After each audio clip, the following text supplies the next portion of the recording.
Trending ngayon sa social media ang isang content creator na kumakain ng hollow blocks. Kakaibang pagkain ang napiling imukbang ng isang creator na mula sa Iloilo. Sa panahon ngayon, maraming mga tao handang gawin lahat makapasok lang sa mundo ng social media. Nandyan yung kumakain ng maruruming pagkain, buhay na hayop, at mga insekto na mga matatapang lang ang sikmura ang kayang kumain.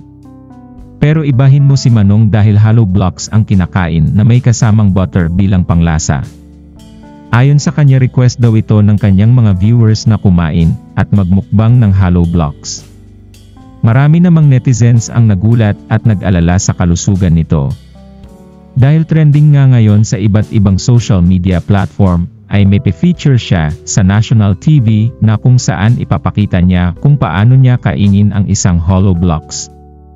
Ayon naman sa kanya ay ginagawa lang niya ito dahil sa hirap ng buhay laging gipit at baka daw sakaling magkaroon siya ng maraming viewers sa pamamagitan ng pagkain ng hollow blocks.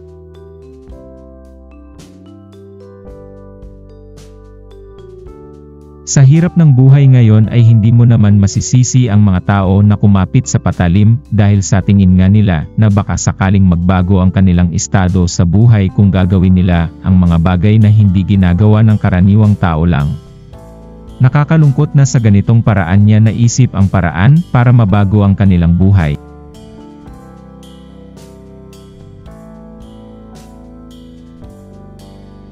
Baka sa mukha ni Manong na hindi naman talaga niya gustong gawin yan pero wala na sigurong naisip na paraan.